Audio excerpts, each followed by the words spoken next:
បើសិនជាយើងនិយាយពី The Batman Part 2 របស់ Matt Reeves ឥឡូវនិយាយពីថា cast ដែលលយគឺមកកណោដូចគ្នាដំបូងឡើយគឺយើងមានថ្មីហ្នឹងតាក់ទងទៅនឹង Sebastian Stan ដែលគាត់នឹងមកចូលរួមជាមួយនឹង The Batman Part 2 ជាមួយនឹង role Harvey Dent ឬមួយក៏យើងស្គាល់ថា Two Face អញ្ចឹងហើយគឺយើងបានជួបមុខគាត់ម្ដងទៀតនៅក្នុងរឿង The Batman Part 2 ឆ្នាំ2027នឹងឯងសិនជានិយាយពី cast មួយទៀតគឺ Scarlett Johansson អ្នកនេះសាប់អខុសទេគឺ Scarlett Johansson ដែលជាអតីត Black Widow របស់ MCU ដូចគ្នាហ្នឹងគឺក៏នឹងមកចូលរួមជាមួយនឹង The Batman Part 2 នោះដែរក៏ប៉ុន្តែបើសិនដើរតួជាពីណាគេគឺយើងអត់ទាន់ច្បាស់ការ 100% ទេគ្រាន់តែថាយើងអាចសន្មត់បានច្រើនជាងគេហ្នឹងគឺជា Laden ដែលជាប្រពន្ធឬមួយក៏ជា fiance របស់ Harvey Dent ខ្លះទៀតក៏គេ theorize ថា Jella ហ្នឹងគឺនឹង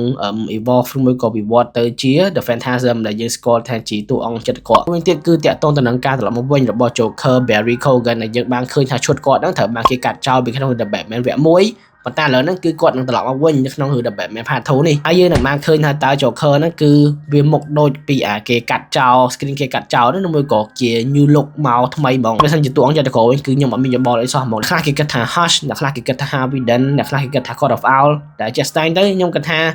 zoom ហ្នឹងតួអង្គ Riddler ផងហើយបើមួយទៀតដែលគួរឲ្យចាប់អារម្មណ៍ហ្នឹងគឺតាក់ទងទៅនឹងថារឿង The Batman Part 2 គេនឹងចាប់ផ្ដើមថតនៅ30ឆ្នាំហ្នឹងតែវាស្របគ្នាទៅនឹងរឿង Avengers Secret War គេថតនៅឆ្នាំហ្នឹងដែរអញ្ចឹងណាយ៉ាងឯបានន័យថាអ្នកសម្ដែង Sebastian Stan គឺគាត់អាចនឹងបញ្ចប់ career ជា Winter Soldier របស់គាត់នៅក្នុងរឿង Doomsday ឬមួយក៏មានអីកាត់ឡើងចំពោះតួអង្គ Bucky ហ្នឹងគឺ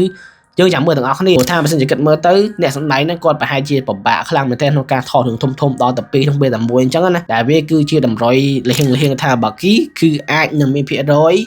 ទៅស្រុកនៅក្នុងរឿង Avengers Doomsday នៅឆ្នាំចុងឆ្នាំហ្នឹងឯងហ្នឹងហើយសរុបមកបើសិនជាយើងក៏លេចមើល cast របស់ The Batman Part 2 នេះគឺកប់សេរីដែរហ្នឹងតាំងពីវគ្គ1មកដល់ឥឡូវហ្នឹងគឺយើងបន្ថែមជាមួយនឹង Sebastian Stan ហើយនឹង Scarlett Johansson ទៀតខ្ញុំគិតថាតួអង្គទាំងពីរហ្នឹងគឺ Scarlett Johansson ហើយនឹងជាពិសេស Sebastian Stan គឺ perfect សម្រាប់ Harvey Dent ហ្នឹងហ្មងដោយសារតែមើលទៅគឺឃើញ Harvey Dent ហ្មងតែខ្ញុំសង្ឃឹមថារឿងនេះគឺគេនឹងធ្វើបានល្អជាពិសេសបើសិនជាតួអង្គចិត្តកក់រៀងដែលមិនក៏ដោយ but